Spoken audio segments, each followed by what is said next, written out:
이미 사장에서 감옥에 한번 갇혔다 그랬습니다. 복음을 전하다가 잡혀서 감옥에 갔었고 재판이 있었는데 그때 다시는 예수의 이름으로 복음을 전하지 못하도록 그렇게 경고의 말을 들었습니다. 요즘으로 치면 집행유예 선고를 받은 겁니다. 죄는 인정되지만 한번 초범이니까 엄하게 경고해서 다음에 똑같은 죄로 걸리면 큰일 난다. 이런 정도의 말씀이 있었던 겁니다. 그렇게 사내들인 공회가 첫 번째 집행유예를 줬는데 그 이후에 사도들이 여전히 복음을 전하고 있는 것이죠. 교회는 계속해서 성장하고 있고 우리가 읽지 않았지만 12절부터 16절 본문을 보면 그 교회에 많은 표적, 기사, 이적들이 일어나고 많은 사람들이 죽게 돌아오는 그런 일들이 있었습니다. 그러니 이 사내들인 공회가 보기에는 이 사람들이 지금 우리가 엄하게 경고했음에도 불구하고 무서워하지 않고 이 일을 계속하고 있다라는 판단이 든 겁니다. 요즘으로 치자면 화가 머리끝까지 지금 올라간 겁니다. 17절을 보시면 그의 모습이 나와 있어요. 대제사장과 그와 함께 있는 사람, 즉 사두개인의 당파가 다 마음에 시기가 가득하여 이렇게 표현하고 있습니다. 마음에 시기심이 가득해서 그냥 내버려 두면 안 되겠다. 큰일 날 사람들이 있어요. 한번 본때를 보여줘야 되겠다. 이런 생각을 하고 사도들을 붙잡게 됩니다. 그들이 화가 많이 나 있는 이 모습을 본문은 다 마음에 시기가 가득했다. 그렇게 시기가 가득했다. 그렇게 표현합니다. 시기라고 말하면 우리가 일반적으로 생각하면 좀 셈이 난다 이런 느낌으로 받을 수 있겠습니다. 그래서 아마도 그런 마음이 있었을 겁니다. 이들은 아주 잘 훈련된 엘리트 집단이었습니다. 예배를 주관했고 제사 제물을 정리했고 사람들에게 그런 종교적 영향력들을 끼쳐왔습니다. 제도화된 영향력이었죠. 그런데 그들과는 상관없이 배우지도 못한 사람들이 정규 교육을 제대로 받지 못한 사람들이 갑자기 나타나서 예수님의 부활했다라는 이상한 이야기들을 전하고 다니고 그리고 표적과 기사, 이적들이 막 일어나고 사람들이 막 나와서 새로운 공동체를 형성하기 시작합니다. 성전에 왔지만 사람들은 제사를 지내는 그 자리보다는 오히려 솔로몬 행각에 더 많이 몰려들어서 사도들의 말을 듣고 그들의 기적을 보며 놀라워하고 즐거워하는 그런 모습들을 보면서 이 제도권에 있던 대제사장과 사두개인들이 마음에 시기심이 가득했을 겁니다. 그런 의미도 여기에 들어있고요. 그러나 여기 시기라는 표현 자체는 사실 다른 말로 치면 열심 혹은 열정이라는 의미이기도 합니다. 그래서 마음에 열심이 가득하여서 이렇게 보아도 괜찮은 겁니다. 이 종교 지도자들은 어떤 마음의 열심을 가지고 있었을까요? 사도들을 붙잡아서 그들에게 태형을 가하고 사형을 언도하고 하려는 그 모습들이 어떤 의미에서는 종교적 열심이라고 할 수 있습니다. 그들은 마음의 확신을 가지고 있었어요. 이 제사제도 성전을 지켜야 된다는 그런 굳은 사명감으로 평생 살아왔습니다. 비록 뒷돈을 받아서 챙기고 자기의 이윤을 자기의 권세를 누리는 삶을 살고는 있지만 그럼에도 불구하고 그들이 하나님께서 자신들을 그렇게 사두개인으로 혹은 바리새인으로 불러주셨음을 확신하고 그 법도를 지키고 그 하나님의 말씀을 따라서 제사를 지내도록 하는 그 모든 일에 열심을 가지고 있었던 사람입니다. 그래서 이 열정, 열심이라는 것이 때로는 하나님을 향한 열심이 때로는 교회를 혹은 하나님의 뜻을 무너뜨리는 일에 사용될 수 있다는 것을 우리는 봅니다. 이 열심이, 시기심이 가득했던 대표적인 인물이 사도 바울이죠. 바울은 이 사도들이 복음을 전하고 초대 교회가 생겨났을 때 하나님을 향한 열정으로 가득했었습니다. 그래서 하나님을 위해, 하나님의 말씀을 위해서 자기의 시간과 물질과 모든 노력을 들여서 그리스도인들을 붙잡았습니다. 예수 믿는 사람들을 잡아서 감옥에 집어던졌고, 그들 중에 일부는 예수 믿는다는 이유만으로 사도 바울의 그 열심으로 인하여서 순교의 제물이 되기도 합니다. 그들의 종교적인 열심, 하나님을 향한 열심이 정제되지 못하고 말씀의 진리의 기초 위에 서 있지 못하고 이웃 사랑의 원리에 기초해 있지 못하기 때문에 그 열심이 오히려 교회를, 복음을 무너뜨리는 역할들을 한다는 것이죠. 이 굉장히 우리가 조심해야 되는 부분입니다. 열심히 하면 하나님이 기뻐하시고 또 열심히 하면 하나님의 뜻을 이루어갈 것이라고 생각할 수 있습니다. 그러나 이 열심은 항상 하나님의 말씀에 통제를 받아야 합니다. 이 열심은 항상 내 옆에 있는 이웃 사랑의 원리에 통제를 받아야 합니다. 그래서 이걸 이렇게 통제받지 못할 때 때로는 우리의 열심이 교회를 힘들게 하고 복음을 가로막는 수가 될 수 있다는 것을 기억할 수 있기를 바랍니다. 이 땅에 일부 사람들이지만 복음에 대한 열심을 가지고 사회에 나아가서 대단히 극단적인 모습을 보이는 사람들도 있습니다.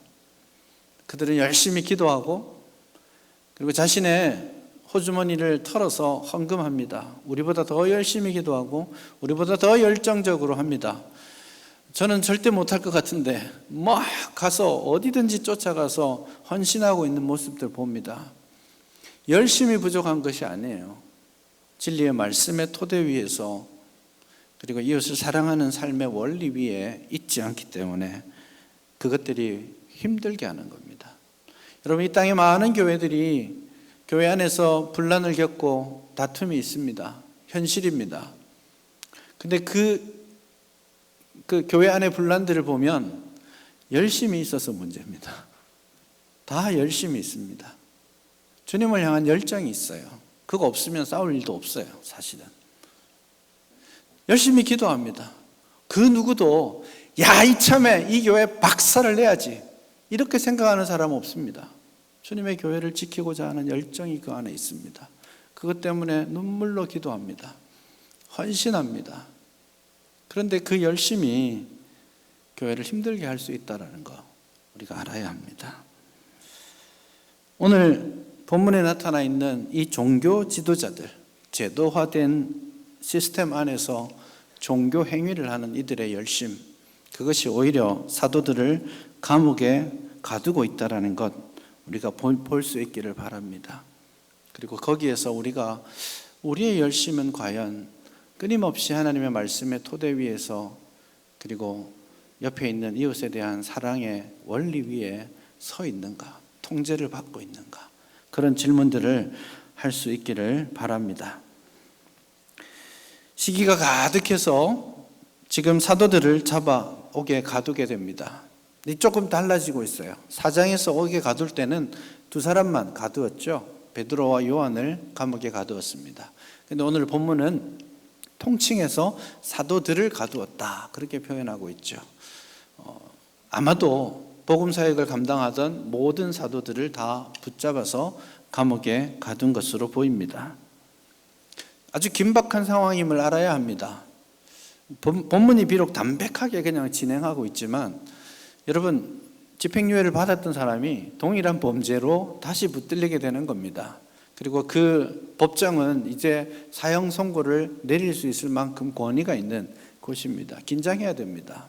그런데 오늘 본문은 그들이 옥에 가두어졌고 19절을 보면 담백하게 주의 사자가 밤에 옥문을 열어서 그들을 끌어내었다. 굉장히 단순하게 이 표현을 하고 있습니다. 어떻게 이런 기적이 있었을까요? 나중에 보면 지키는 사람들이 몰랐다고 해요. 잤나? 화장실 갔을 때 나갔나? 어떻게 옥문이 열렸지? 지진이 일어났었나? 여러 가지 질문들이 있겠지만 본문은 그런 이야기에 관심을 가지지 않습니다. 그런 걸 재구성하면 재미있을지는 모르겠지만 사실 우리는 성경을 읽을 때 본문이 관심 있게 가고 있는 지점에 멈추어서 묵상하는 훈련이 필요합니다. 본문은 어떻게 해요? 라는 데에 관심 가지지 않고 대신해서 나와서 주의 사자가 그들에게 무슨 말을 했는지 그 말씀에 집중하고 있죠. 20절에 가면 이렇게 말합니다. 가서 성전에 서서 이 생명의 말씀을 다 백성에게 말하라. 가서 성전에 서서 이 생명의 말씀을 백성에게 다 말하라. 사명에 대해서 다시 한번 줍니다. 여러분 긴 시간은 아니지만 옥살이를 했으니 우리로 치자면 두부라도 한 모 주면서 좀 쉬어라. 다시는 우리 감옥 가지 말자. 그런 이야기 다 할 수도 있겠고, 혹은 지금 몰래 빼왔으니까 너 또 잡히면 죽어. 그러니까 지금 빨리 도망가. 숨어 있다가 이 상황이 진정되면 그때 지혜롭게 복음을 전하면 되지. 그렇게 말을 해도 괜찮을 것 같습니다. 그런데 지금 주의 사자는 대뜸 성전으로 가서 생명의 말씀을 다 전하라. 그렇게 명령합니다. 사도들도 마찬가지입니다. 21절에 보면 사도들이 듣고 새벽에 성전에 들어가서 가르쳤다. 그렇게 말합니다. 굉장히 위험한 순간들을 지나고 있음에도 불구하고 사도들 역시 마음에 주의 사자가 말한 그것을 있는 그대로 받습니다. 새벽이 아직 성전 문도 제대로 열지 않은 시점에 풀려나서 성전으로 먼저 달려갔어요. 집에 가족들이 걱정하고 있을 텐데 이런 거 생각지 않고요. 성전으로 달려가서 성전문이 열리면 즉시 들어가서 그 새벽부터 성전을 찾아오는 모든 사람들에게 복음을 전하고 있습니다. 생명의 말씀을 전하고 있죠. 좀 하루 쉬었다 해도 괜찮지 않습니까? 꼭 새벽부터 이렇게 새벽 대바람에 나가서 해야 되겠습니까? 며칠 좀 도망갔다가 와도 괜찮지 않겠습니까? 그런데 그들은 그날 새벽부터 나아가서 자기에게 주어진 이 생명의 말씀을 멈추지 않고 전하고 있습니다. 산헤드린 공회에서 난리가 날 법합니다. 집행유예자에게 가중처벌 정도에서 끝날 것이 아니라 이제는 일종의 법정 모독죄까지도 더해져야 될 것 같습니다. 성전을 지키는 자들이 풀려난 것도 신기하지만 풀려난 사람들이 도망가지 않고 성전에서 또 말씀을 전하고 있으니 그날 두 번째 체포가 일어납니다. 그래서 두 번째 이 사람을 잡아와서 이제는 그들을 죽여야 되겠다라는 생각이 그들의 마음속에 있습니다. 33절을 보시면 그러하죠. 33절을 보면 그들이 듣고 크게 노하여 사도들을 없이 하고자 할세. 지금 이게 자연스럽게 흘러가고 있는 형태입니다. 아무도 모르지 않아요. 그들이 지금 우리를 죽일 수 있다는 그 생각을 하고 있습니다. 그럼에도 불구하고 그들에게 주어진 이 생명의 말씀을 전하는 일을 그치지 않고 있는 그들의 모습을 봅니다. 이제 죽여야 되겠다라는 그런 생각들이 있음에도 불구하고 하나님께서는 그들을 통한 사역을 계속해 나가십니다. 이번에는 그들을 어떻게 구원하시는지 재미있는 장면들이 나옵니다. 처음 감옥에 갇혔을 때 하나님은 초자연적 기적을 통해서 주의 천사들을 보내어서 기적을 행하게 하시고 그들을 구원하셨습니다. 이번에 두 번째는 이제 죽음의 위협이 처해졌을 때 이번에는 기적이 아니라 엉뚱한 뜻밖의 한 사람을 등장시켰어서 그 사람을 통해 당신의 일을 하십니다. 그 사람의 이름이 가말리엘이라는 사람입니다. 이 가말리엘이라는 사람은 당대에 아주 유명한 사람입니다. 근데 그가 무슨 마음이 있어서 사도들을 살렸을까요? 사도들의 사역을 인정했기 때문인가요? 그렇지 않습니다. 그가 예수님을 믿었기 때문인가요? 그렇지 않습니다. 초대교회를 흠모하는 마음이 있었을까요? 그렇지 않습니다. 그들을 살려주고 싶었을까요? 그렇지 않습니다. 그는 유대인이요, 바리새인이요, 우리로 치자면 불신자입니다. 생명의 복음에 관심 없는 사람이에요. 하지만 그는 자신의 일을 했을 뿐이지만 하나님께서는 그 불신자를 들어서 사용하고 계시는 겁니다. 사실 가말리엘은 당대의 최고의 학자였습니다.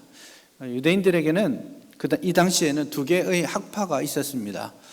힐렐 학파가 있었고 샴마이 학파가 있었습니다. 있었습니다. 힐렐 학파가 있고 샴마이 학파가 있었는데요. 이 힐렐이라는 사람으로부터 나온 이 학파에 아마도 손주 정도 되는 정통성을 가진 사람이 가말리엘이었을 겁니다. 요즘으로 치면 제일 똑똑한 사람 누구라고 해야 될까요? 한 세대 지났지만 아인슈타인 뭐 이렇게 하면 똑똑한 사람이죠. 미국에는 아인슈타인 우유도 있습니다. 우유 이름이 아인슈타인. 그거 먹으면 아인슈타인처럼 되는지는 잘 모르겠지만 그 정도로 똑똑한 사람이라는 느낌이 가말리엘에게 있습니다. 굉장히 많이 공부했고 똑똑한 사람이었고, 그리고 가말리엘에게서 공부하는 것이 당대 최고의 지식인임을 입증하는 길이기도 합니다. 그래서 누군가가 나 가말리엘 문화생이야 이렇게 말하면 똑똑한데 라고 반응할 거예요. 나중에 사도 바울이 나 가말리엘 문화생이요 라고 말을 하는 장면이 나오죠. 26장에 가면 야그리빠 왕 앞에서 바울이 전도를 합니다. 아주 유창한 말로 복음을 전했을 때 아그리빠 왕이 이렇게 됐던 말을 합니다. 바울아, 너가 그 많은 학문으로 인하여 미쳤구나 이렇게 말합니다. 저는 팍 꽂혔죠. 어떻게 공부하면 공부하다가 미쳤다는 소리를 들을 수 있을까? 그만큼 사도 바울이 공부를 많이 한 사람이기도 하고, 그걸 입증하는 것 중에 하나가 가말리엘에게서 배웠다라는 뜻이기도 합니다. 그래서 가말리엘은 바리새인이긴 하지만 대단히 존경받는 사람, 그리고 많은 권세를 가지고 있었던 사람입니다. 그가 갑자기 일어나서 이 일이 하나님께로 왔다면 우리가 막을 수 없을 것이고, 이 일이 저 사람들이 꾸며낸 일이라면 스스로 망하게 될 거다, 그런 이야기들을 통해서 뜻하지 않게 사도들을 살려내십니다. 하나님의 일하심이 이렇게 다양하고 자유롭다라는 사실을 우리가 인정할 필요가 있겠습니다. 잘 준비되고 헌신하면 하나님이 쓰실 거다라는 기대가 있습니다. 맞습니까? 내가 열심히 하나님 앞에 기도하고 잘 준비하면 하나님이 나를 크게 쓰실 거야, 그렇게 생각하는데요, 그럴 수도 있지만 안 그런 경우도 많습니다. 가끔씩 보면 왜 저 사람이 점점점 분들이 있어요. 그런데 아주 크게 일하는 장면들을 봅니다. 왜 하나님은 저런 사람을 쓰실까 싶을 때도 있고요. 주변에 보면 너무 잘 준비되어 있는 참 훌륭한 사람인데 하나님이 잘 쓰시지 않는 것 같은 그런 모습들을 보기도 합니다. 여러분, 하나님이 쓰시는 거에는 하나님의 뜻만이 존재합니다. 하나님의 주권과 자유만이 존재한다는 것 기억하셔야 됩니다. 잘 준비되면 잘 쓰시겠지만 그렇지 않아도 괜찮습니다. 마땅히 우리가 감당하고 해야 할 일들만 하고 있으면 돼요. 그래서 열심히 공부했으니까 더 많이 쓰실 거고, 공부를 안 했어 어려울 거고, 이렇게 착각하지 마시기 바랍니다. 그러나 어디에 있든, 많이 쓰는 자리에 있든 적게 쓰는 자리에 있든 하나님께서 불러주신 그 자리에서 내가 마땅히 하나님 앞에서 감당해야 될 일들을 감당하고 계시면 됩니다. 그게 우리가 할 일입니다.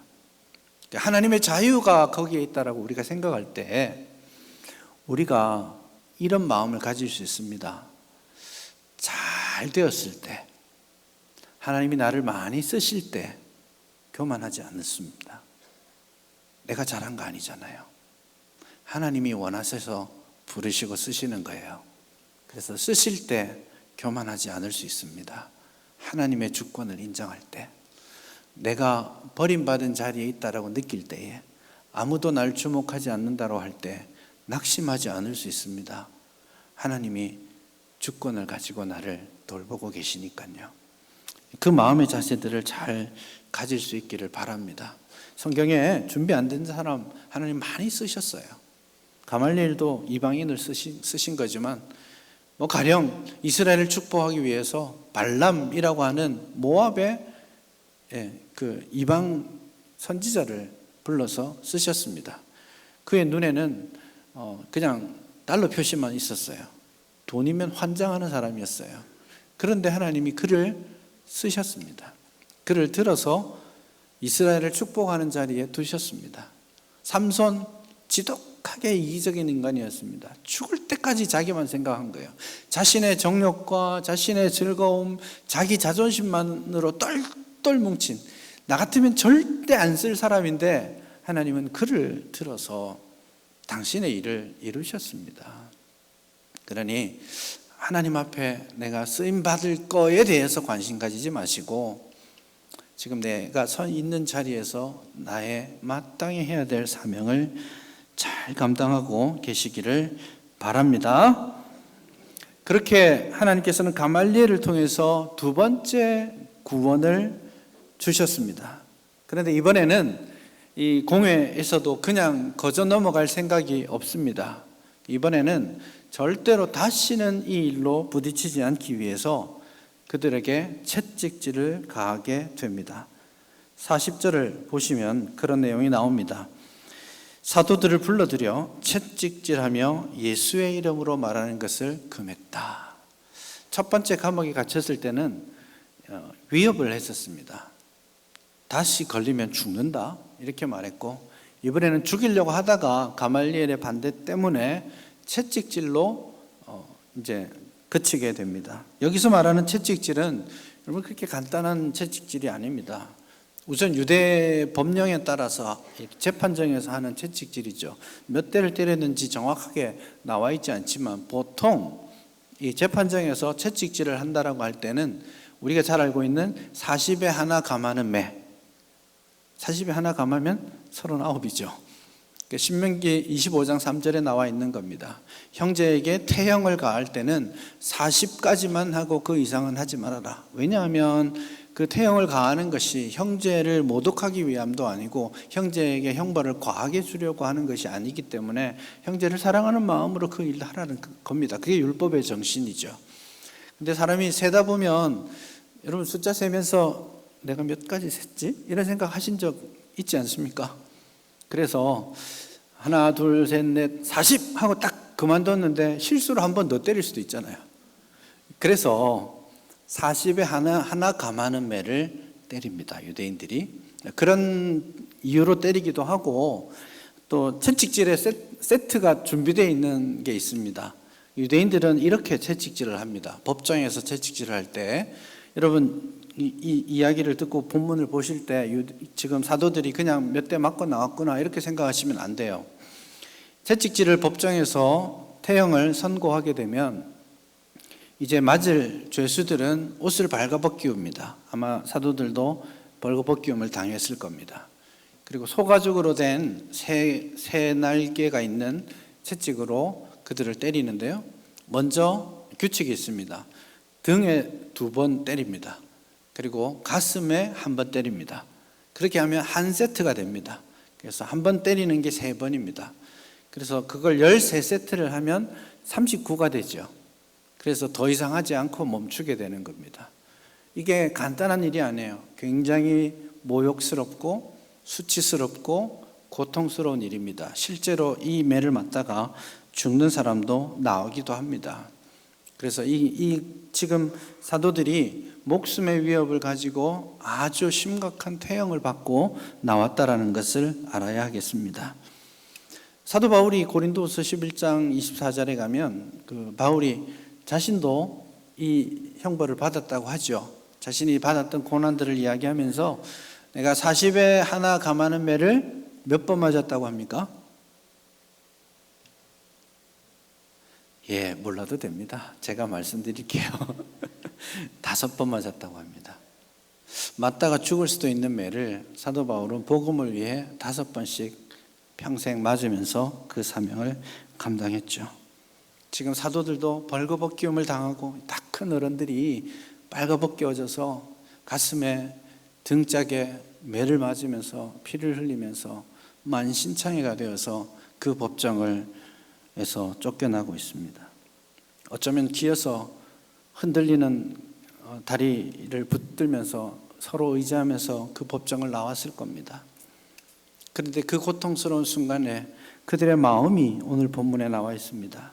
41절을 보시면 사도들은 그 이름, 예수님의 이름을 위하여 능욕받는 일에 합당한 자로 여기심을 기뻐하면서 공회 앞을 떠났다. 비틀거리면서 힘겹게 떠났다가 아니라 기뻐하면서 떠났다. 그렇게 말합니다. 그들은 매를 맞으면서 예수님을 생각한 거예요. 예수님이 이 법정에서 채찍질 맞으셨지. 예수님께서 이 법정에서 그 고난을 당하셨지. 그래서 가슴에 등에 채찍질이 떨어질 때마다 그들은 예수님을 생각하면서 이야, 내가 예수님처럼 고난받는구나. 야, 이 사람들이 나를 예수님과 같은 레벨의 사람으로 쳐주는구나. 그렇게 생각하면서 기뻐했다라는 겁니다. 예수님처럼 여김받는 게 좋았던 겁니다. 그렇게 채찍받는 게 좋았습니다.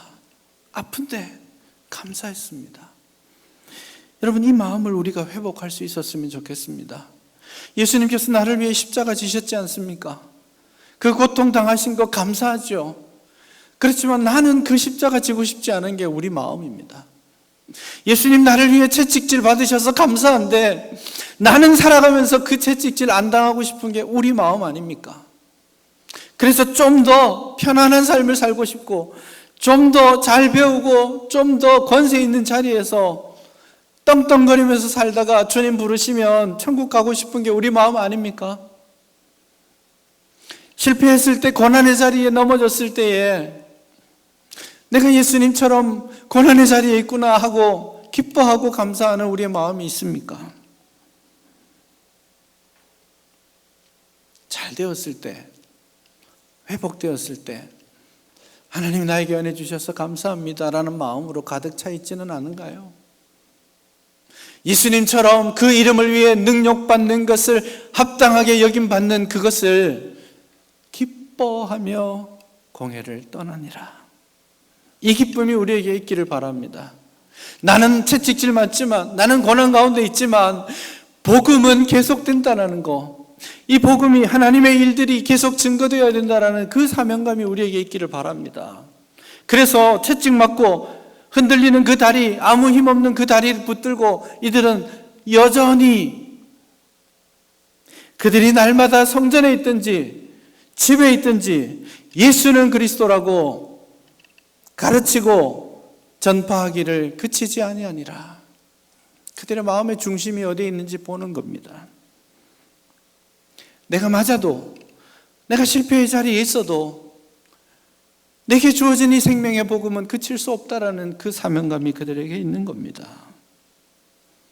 우리에게 이 복음이 있습니까? 여러분에게 이 생명의 말씀이 있습니까? 우리가 가지고 있는 이 복음이 유일한 구원의 길이라는 것을 여러분 믿으십니까? 그렇다면 우리도 여기에 멈추어서 있을 수 없습니다. 때를 얻든지 못 얻든지 항상 복음을 증거하기 위해 힘써야 합니다. 올해 우리는 2년 반의 시간을 지나면서 코로나를 극복하고 새로운 회복을 꿈꾸면서 우리의 시간들을 보내고 있습니다. 이제 회복하게 하소서. 우리가 그렇게 기도하고 있지 않습니까? 예배도 회복해야 되고요. 우리의 기도회도 회복해야 되고요. 우리의 주일학교 교육기관도 회복해야 합니다. 우리 공동체도 회복해야 되는데 또 우리가 많이 놓치고 있었던 코로나 핑계로 내버려 두었던 일들 중에 하나가 바로 오늘 본문에서 말하는 겁니다. 이 제자들은 가르치기와 전도하기를 그치지 아니했다. 그렇게 표현하고 있죠. 우리 가르치는 일 조심스러워했습니다. 모이지 마세요. 모이지 마세요. 코로나 때문에 조심해야 됩니다. 그런 이야기들 2년 동안 했고, 그래서 겨우겨우 온라인으로나마 교육 가르치는 시스템들을 가지고 노력은 했지만 아쉬운 것이 많은 게 사실입니다. 우리가 3년 동안 잘 배우지 못했던 것들 회복해야 합니다. 그래서 우리 교회 와서 이제는 더 열심히 배우고 또 가르침 받기를 원하는 그런 열망들이 오늘 저 여러분들에게 있었으면 좋겠습니다. 예수님을 더 알아가기 위해서 그 가르침을 배우고자 하는 열망들이 여러분 안에 회복될 수 있기를 바랍니다. 가르침을 받을 뿐만 아니라 전도하기를 그치지 아니하니라 그렇게 말씀하죠. 이 일에 대해서도 우리 좀 회복될 수 있기를 바랍니다. 코로나가 얼마나 잔인하고 나빴는지 몰라요. 그래서 교회가 문을 닫았습니다. 평일 내내 문 닫혀 있었습니다.